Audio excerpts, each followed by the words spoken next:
Good morning, friends. Today we will start the chapter number first, register. Here, the first of all, what is register? The register is a passive component as they are not capable of amplifying or processing an electrical signal. इसका मतलब यह है कि register यानी प्रतिरोध जो है वो एक पैसिव कंपोनेंट है जो कि अपनी तरफ से कोई भी सिग्नल को एम्पलीफाई नहीं करता है, कोई भी सिग्नल यानी electrical signal. The component which offer an opposition of the electric current flow is known as resistor. यानी ऐसा कंपोनेंट जो कि धारा के मार्ग में बाधा उत्पन्न करता है उसको प्रतिरोध कहते हैं. Their values of resistance are expressed in ohm, जिसको हम ओम में एक्सप्रेस करते हैं या ओम में उसको हम दिखाते हैं या बताते हैं, जिसकी यूनिट ओम होती है. The ohm is denoted by the Greek letter omega, यानी ओमेगा का ग्रीक लेटर जो है उससे हम इस ओम को डिफाइन करते हैं. अब रजिस्टर जो है अलग अलग तरह के होते हैं. सबसे पहले हम बात करेंगे the resistor can be classified broadly as follows. सबसे पहला हम उसको वैल्यू के आधार पे अलग अलग रजिस्टर्स बताएंगे, जिसमें सबसे पहला है fixed register.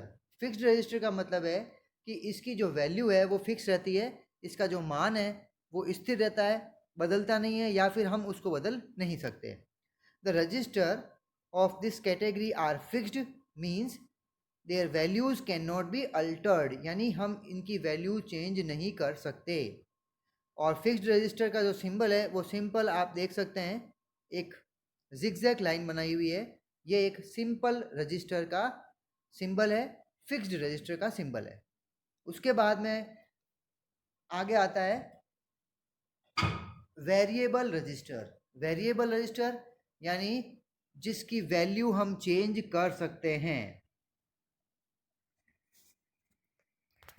Such type of resistor can be varied from few ohm to full prescribed value. यानी इन रेजिस्टेंस की जो वैल्यू है, जो मान है, हम कुछ ओम से लेकर अधिकतम जो उसकी रजिस्टर की वैल्यू है वहाँ तक हम बदल सकते हैं, चेंज कर सकते हैं, वेरी कर सकते हैं. जैसे कि एक 10 किलो ओम का रजिस्टर है तो हम उसकी वैल्यू फ्यू ओम्स से लेके 10 किलो ओम तक कोई भी बदल सकते हैं. किसी भी वैल्यू का रेजिस्टेंस हम वेरिएबल रजिस्टर से प्राप्त कर सकते हैं.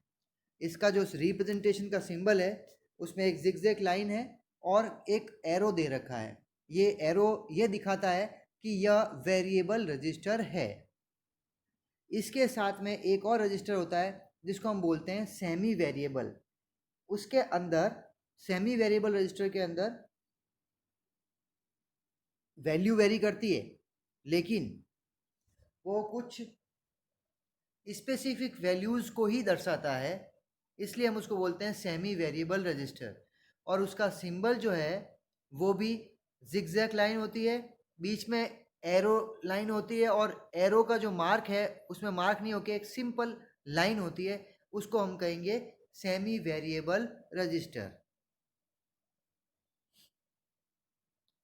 फिर आता है लीनियर रजिस्टर. लीनियर रजिस्टर का मतलब है कि जिसकी जो ग्राफ जो है वो लीनियर आए. यानी ग्राफ लीनियर कैसे आएगा?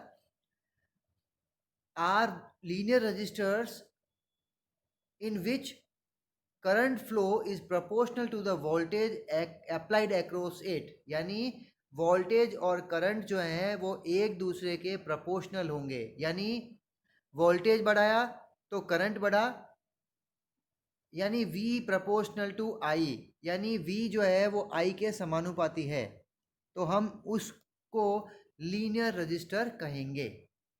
फिर नॉन लीनियर रजिस्टर, ऐसे प्रतिरोध जिनका वोल्टेज और करंट का जो ग्राफ है वो नॉन लीनियर रहता है, यानी वो एक दूसरे के प्रोपोर्शनल नहीं होते हैं.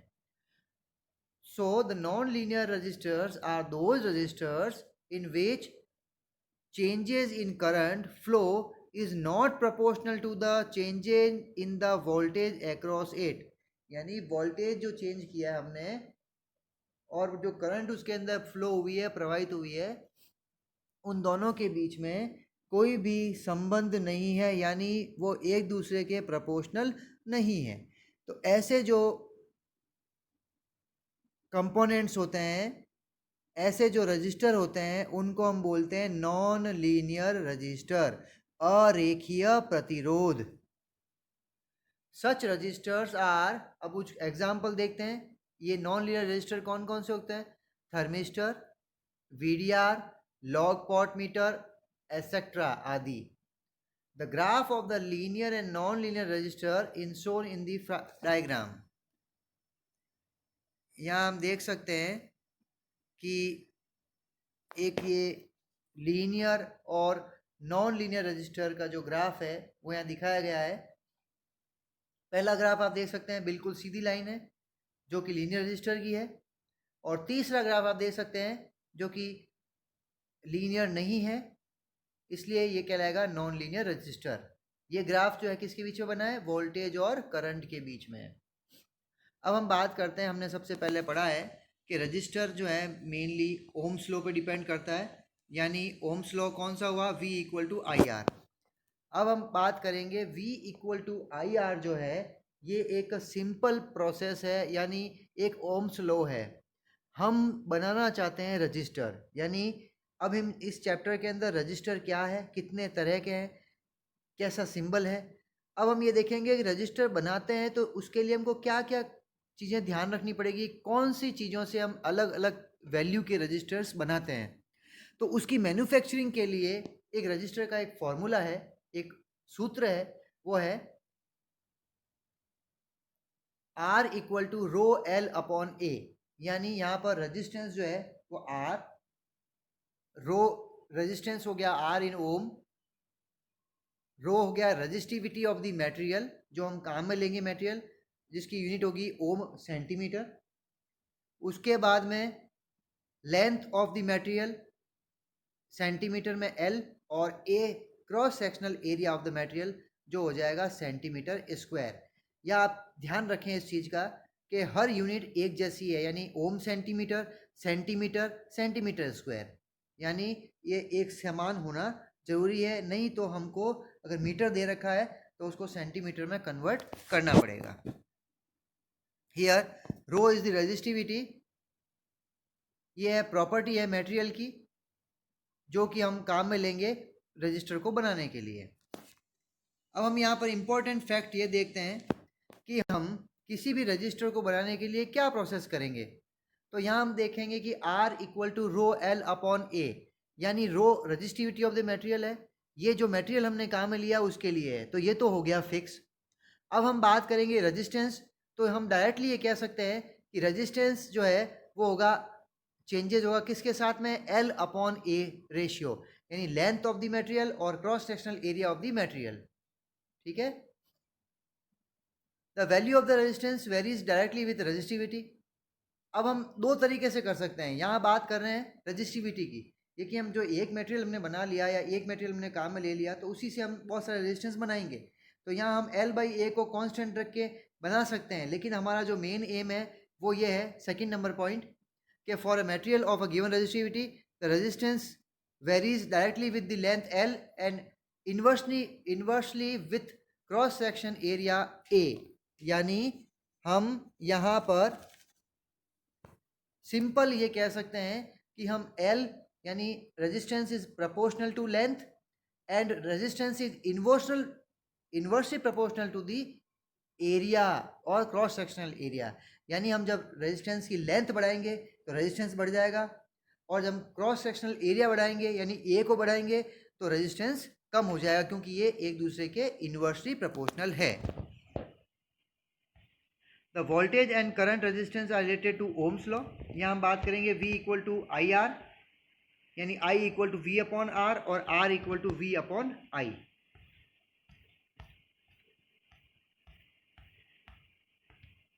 V voltage across the resistor in volt, I current flowing in the resistor in ampere और R is the resistance in ohm। यहाँ हम बात करेंगे पावर की। पावर जो है रेजिस्टर के अक्रॉस जो पावर डेसिपेट करेगा वो होगी P इक्वल